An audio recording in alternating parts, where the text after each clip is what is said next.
आज की इस ऑनलाइन कक्षा में हम लोग संधि का अभ्यास करेंगे। इसके पहले हम लोग पढ़ चुके हैं। संधि में व्यंजन संधि और विसर्ग संधि, दो संधि हमें पढ़नी है। तो आइए हम लोग संधि के बारे में जानें। संधि की परिभाषा कोई बताएंगे? संधि की परिभाषा कोई बताएंगे? दो वर्णों के मेल से जो विकार उत्पन्न होता है उसे संधि कहते हैं। दो वर्णों के मेल से जो विकार उत्पन्न होता है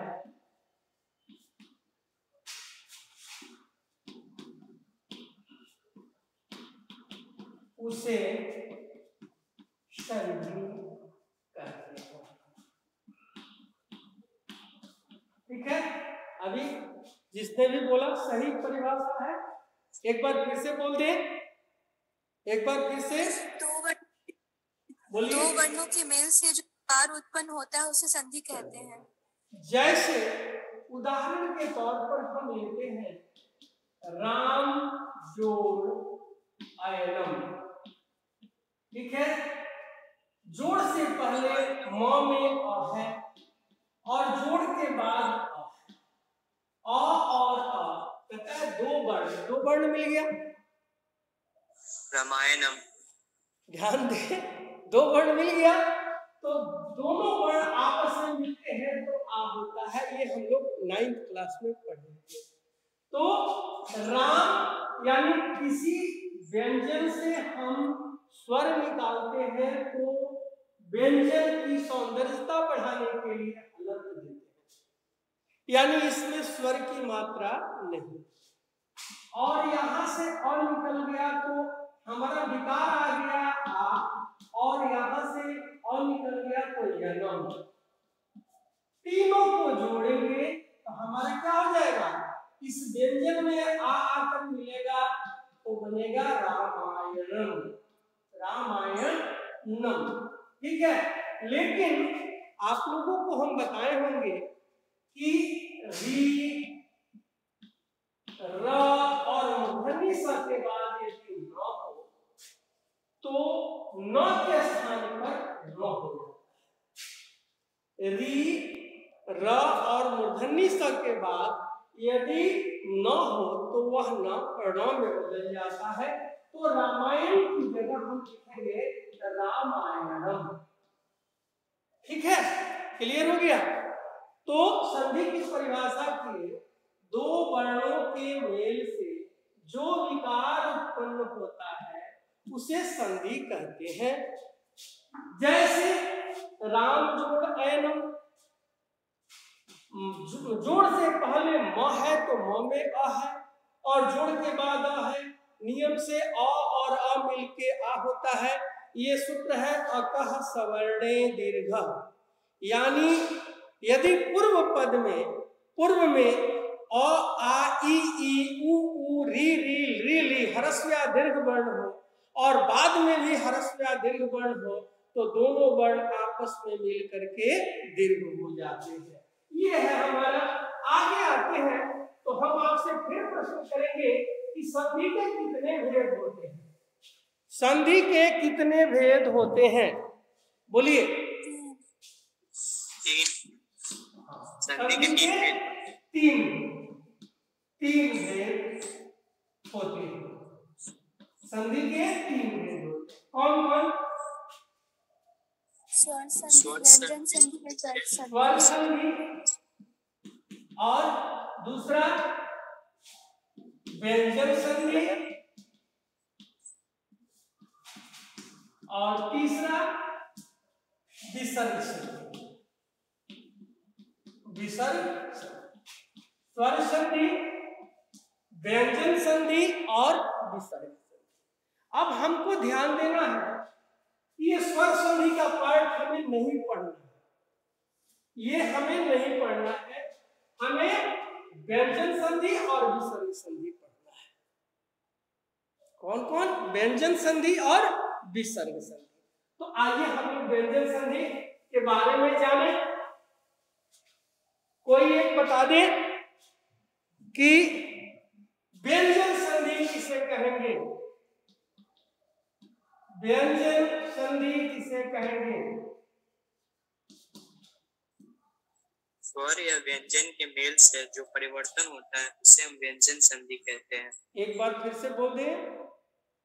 स्वर या व्यंजन के मेल से जो परिवर्तन होता है उसे हम व्यंजन संधि कहते हैं। एक चीज छोड़ दे रहे हैं, आपका नाम क्या है?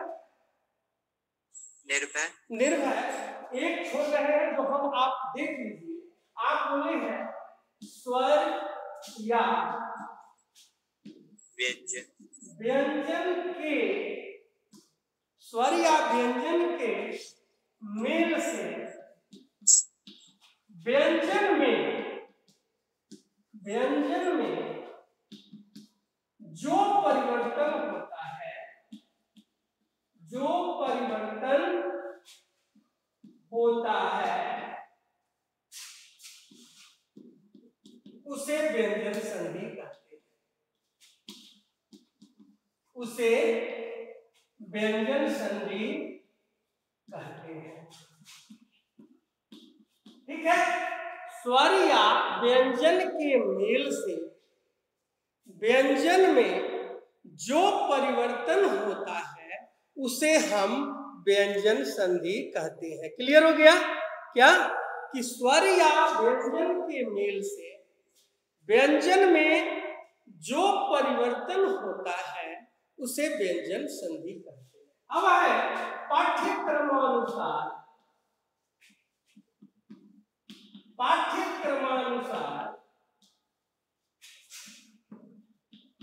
व्यंजन संधि के निम्नलिखित सूत्र है। व्यंजन संधि के निम्नलिखित सूत्र है। अब कोई एक बता दे कौन कौन सूत्र पढ़ना था हम लोगों को?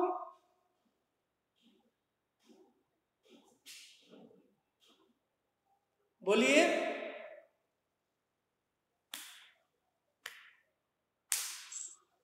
तुकागम। बोलिए। तुकागम। तुकागम, तुकागम और प्रथम वर्ण का द्वितीय वर्ण, प्रथम वर्णस्य तृतीय वर्णे परिवर्तनम,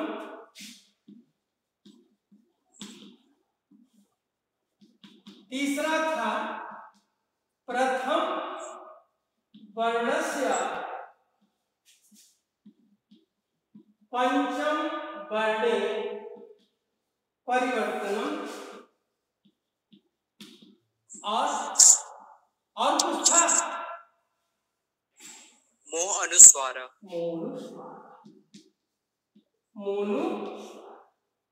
ये हमको पढ़ना है और इससे 2 नंबर के प्रश्न रहेंगे। और 2 नंबर के प्रश्न विसर्ग संधि से, यानी 4 नंबर के प्रश्न है। पहला तुकागम, प्रथम वर्ण से तृतीय वर्णे परिवर्तनम, प्रथम वर्ण से पंचम वर्णे परिवर्तनम और मोनुस्वार। ये शायद हम लोग पढ़े भी हैं। तो आइए हम लोग पहले तुकागम के बारे में जानें।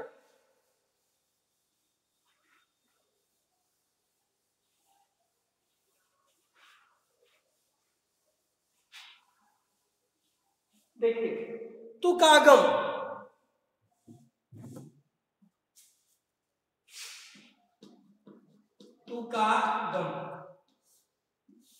ठीक है। तुकागम की परिभाषा करते हैं तो इसमें पहला सूत्र आता है 6 पहला सूत्र है 6 ये कहता है कि यदि ह्रस्व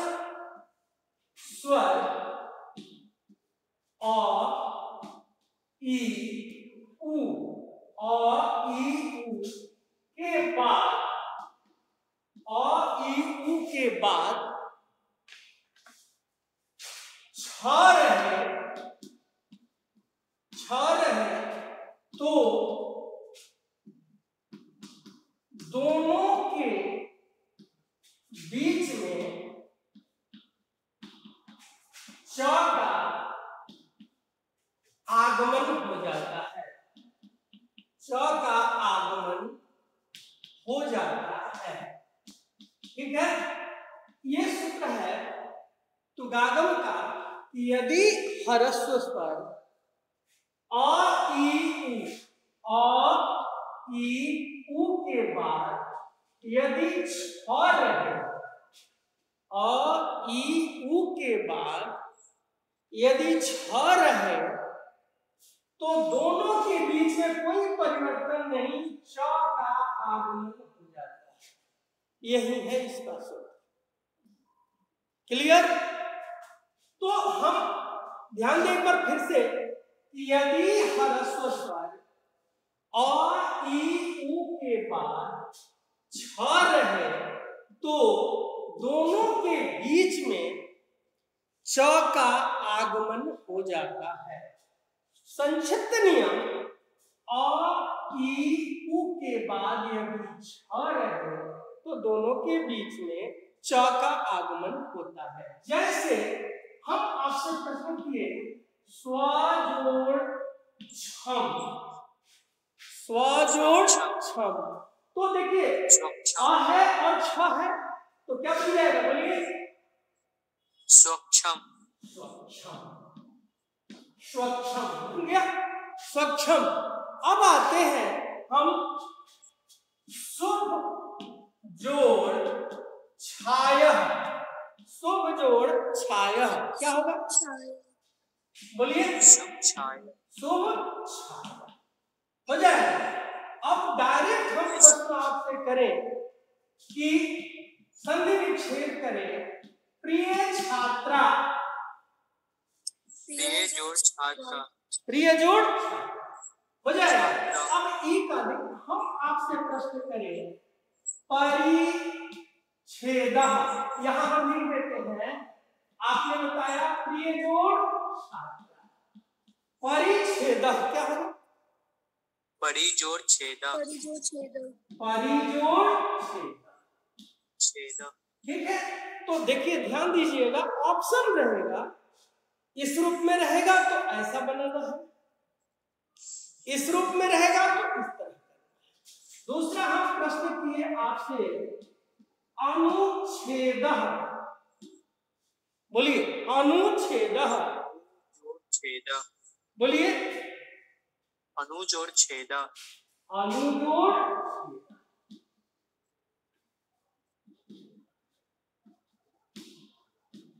अब अगला प्रश्न है आपसे परिच्छेद, परिजोड़ छेदा, परिजोड़ छेदा, परिजोड़। अब जो भी बोले हैं आप बता दें। यदि हम आपसे प्रश्न करें स्वजोड़ छंद, स्वजोड़ छंद, क्या होगा? स्वच्छंद। यदि हम आपसे कहें वृक्ष जोड़ छाया, छाया, छाया, यदि अगला प्रश्न आपसे हम करें संधि जोड़ छेद, संधि छेद, संधि छेद हो जाएगा। यदि पुनः आपसे प्रश्न करें वधु छेद, क्या होगा? वधु जोड़ छेद, वधु जोड़ छेद। तो ये तो इससे यदि प्रश्न आए तो क्या एक नंबर हमें मिल सकता है? निर्भय सर, वधु छेदा का अर्थ क्या होता है? वधु छेदा का अर्थ क्या होता है? देखो, दोनों मिलता है तब अर्थ निकलता है, अलग अलग किसी का अर्थ नहीं निकलता। दोनों जब आपस में, हम पढ़े ना संधि की परिभाषा, दो वर्णों के मेल से जो विकार उत्पन्न होता है उसे संधि कहते हैं। तो दोनों वर्ण जब आपस में मिलेंगे तो अर्थ का संचार होता है। ठीक है, तो सर उसका अर्थ वधु छेदा, वधु छेना मतलब का अर्थ क्या कहते हैं, जो घर में वधु आती है वगैरह, उसका हो जाएगा अर्थ, या उसके कई अर्थ होते हैं। ठीक है, आगे हम छेजा हो गया, इसके बाद और कुछ पूछना है तो बताइए, एक और पूछे, पूछ लीजिए सर। पूछ ले, आप लोग पूछिए।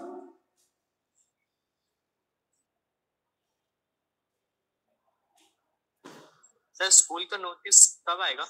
स्कूल का नोटिस आज शाम में मिलेगा या कल तक मिलेगा, कल अगले, हमें लगता है कि आप लोगों को नोटिस आज मिल जाना चाहिए। ठीक है,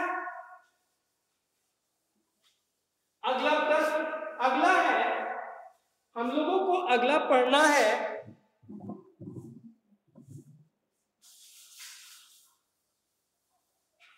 अगला है प्रथम वर्णस्य तृतीय वर्णे परिवर्तनम। प्रथम वर्ण का तृतीय वर्ण में परिवर्तन, तो ये हम आप लोगों को बताए थे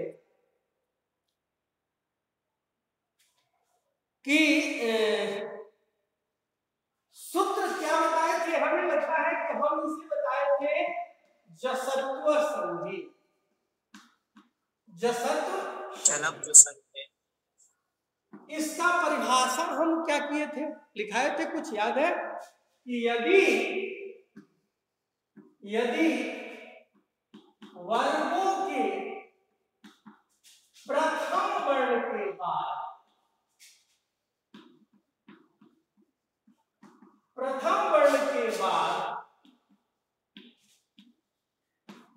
किसी भी वर्ग का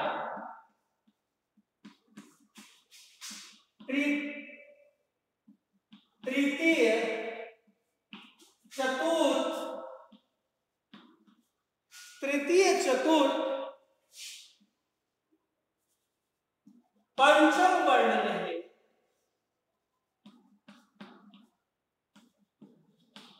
या य, र, ल, व रहे, तो वह प्रथम वर्ण अपने ही वर्ग का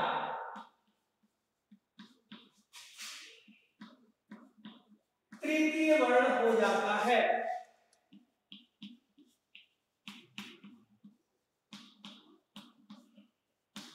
ठीक है, हम क्या लिखा है कि यदि वर्गों के प्रथम वर्ण के बाद, किसी भी वर्ग का तृतीय, चतुर्थ, पंचम वर्ण रहे, या य, र, ल, व रहे, या कोई स्वर रहे, तो वह प्रथम वर्ण अपने ही वर्ग का तृतीय वर्ण हो जाता है।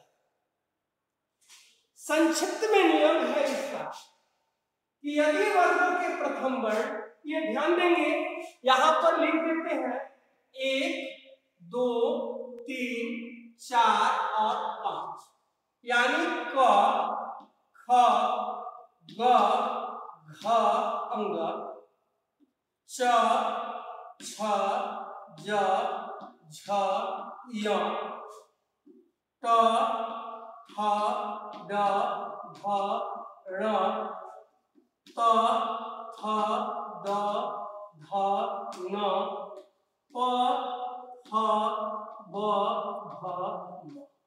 ध्यान देंगे आप लोग कि प्रथम वर्ण के बाद किसी भी वर्ग का तृतीय, चतुर्थ या पंचम वर्ण, वर्ग मतलब ध्यान देंगे, क से लेकर न तक को क वर्ग, च से य तक को च वर्ग, ट वर्ग,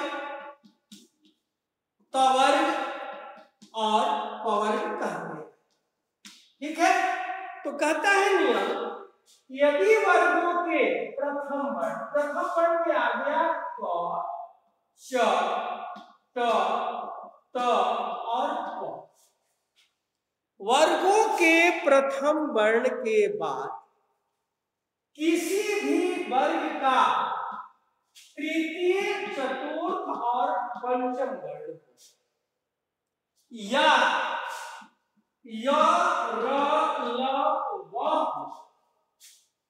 ठीक है।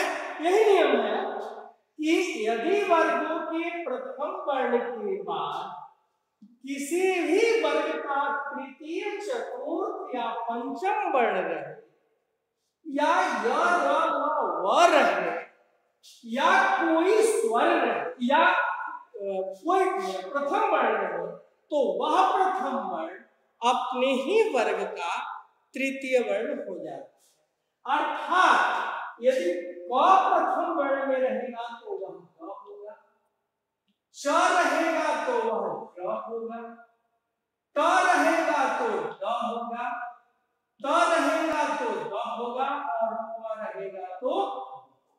यही है व्यंजन संधि में प्रथम वर्ण का तृतीय वर्ण में परिवर्तन।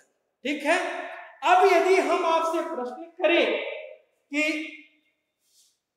पहला प्रश्न है वा जोड़ ईसा, देखिए एक छोटा है या कोई स्वर है या रवर है या स्वर है,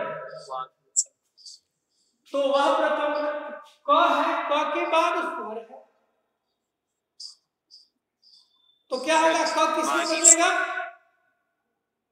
ग हो जाएगा। ग एक क्या वर्ण से ग? बोलिए। वागीसा। क्या बनेगा? वागी। ठीक है। यदि हम आपसे प्रश्न कहें अच जोड़ अंतः, Ajanta. Good, very good, Ajanta. यदि हम आपसे प्रश्न करें सट जोड़ आनंद, सद आनंद, ट होगा तो क्या होगा? षडानंद, षडानंद। यदि हम आपसे कहें जगत जोड़ ईसा, जगदीशा। जगदीशा। यदि हम आपसे कहें अप जोड़ जम, अप जोड़ जम, अबजम। क्या होगा? अबजम। तो ये क्लियर हो गया। ध्यान देंगे, यदि वर्गों के प्रथम वर्ण के बाद किसी भी वर्ग का तृतीय, चतुर्थ, पंचम वर्ण रहे या य, र, ल, व रहे या स्वर रहे, तो वह प्रथम वर्ण अपने ही वर्ग का तृतीय वर्ण हो जाता है। अगला आप एक बार फिर से देख लें, यदि वर्गों के प्रथम वर्ण के बाद किसी भी वर्ग का तृतीय, चतुर्थ, पंचम वर्ण रहे या य, र, ल, व रहे या कोई स्वर रहे, तो वह प्रथम वर्ण अपने ही वर्ग का तृतीय वर्ण हो जाता है। क्लियर हो गया? इसमें कोई संदेह? No sir. अगला है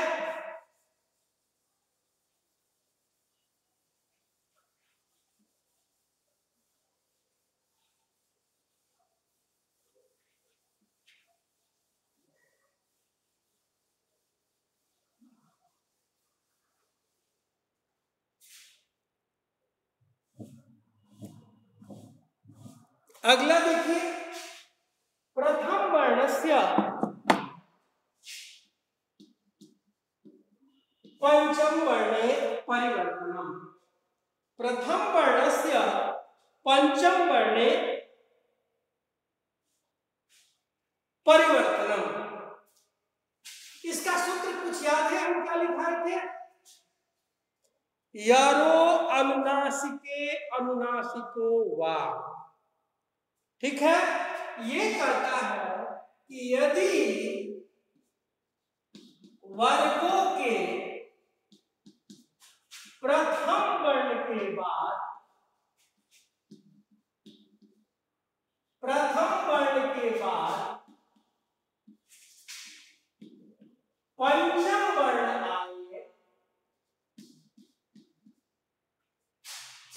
वर्ण आए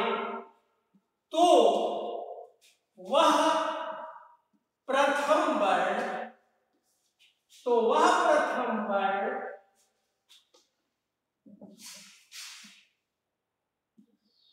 अपने ही वर्ग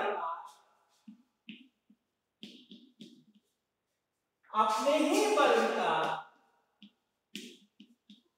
पंचम वर्ण हो जाता है। ठीक है, क्या कहा कि यदि वर्गों के प्रथम वर्ण के बाद पंचम वर्ण आए तो वह प्रथम वर्ण अपने ही वर्ग का पंचम वर्ण हो जाता है। जैसे हम कहते हैं उत्जोड़ नति, बोलिए उन्नति। ठीक है, दूसरा हम कहेंगे वाक जोड़ मयम। वांगमयम। क्या होगा? क्या होगा?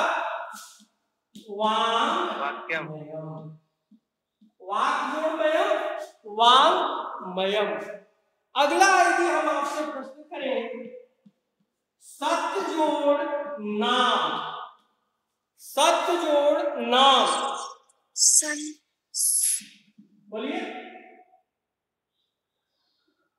बोलिए सन्नान। सत्य जोड़ नाम तो न में बदलेगा क्योंकि प्रथम वर्ण के बाद पंचम वर्ण है। यदि हम आपसे प्रश्न करें सत्य जोड़ मति, सन्मति।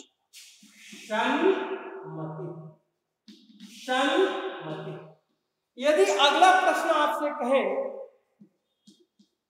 षट जोड़ नाम। सन्नाम।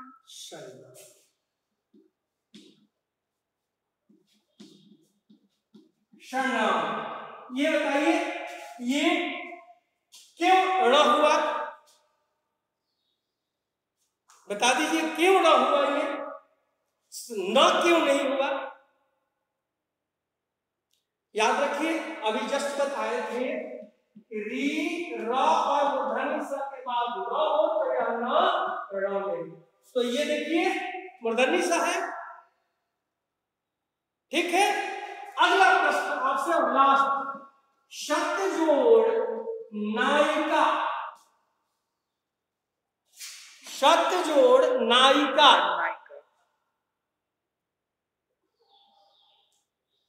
बोलिए सन्नायिका। गुड, बहुत अच्छा, तो ये भी क्लियर हो गया। ठीक है, अब हम लोग अगला मोनुस्वार, अगला सूत्र है, एक बार फिर से देख लेंगे। यदि वर्गों के प्रथम वर्ण के बाद पंचम वर्ण आए तो वह प्रथम वर्ण अपने ही वर्ग का पंचम वर्ण हो जाता है। क्लियर? यदि वर्गों के प्रथम वर्ण के बाद पंचम वर्ण आए तो वह प्रथम वर्ण अपने ही वर्ग का पंचम वर्ण हो जाता है। ठीक है,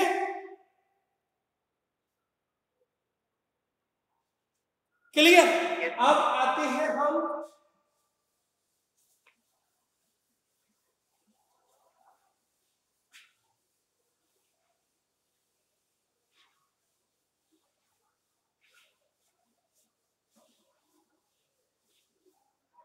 अब है मोनुस्वार। मोनुस्वार, इसका कोई परिभाषा बताएंगे?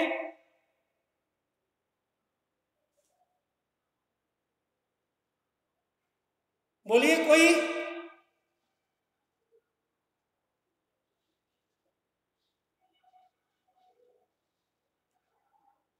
लिखिए, यदि शब्द के अंत में म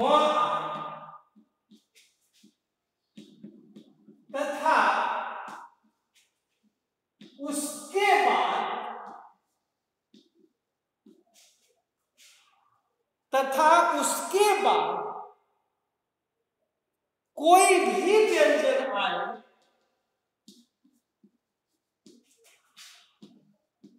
कोई भी व्यंजन आए तो म के स्थान पर, म के स्थान पर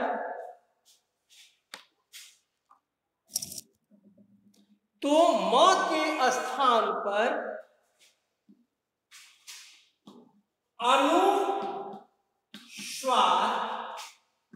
हो जाता है। क्लियर? यदि शब्द के अंत में म आए और म के बाद, शब्द के अंत में म आए और म के बाद कोई भी व्यंजन आए तो यह म अनुस्वार में बदल जाता है। क्लियर? फिर से ध्यान देंगे, यदि शब्द के अंत में म आए और उसके बाद कोई भी व्यंजन आए तो म के स्थान पर अनुस्वार हो जाता है। जैसे हम कहेंगे ग्रामम जोड़ याति, म के बाद व्यंजन है या, तो क्या होगा? म क्या होगा?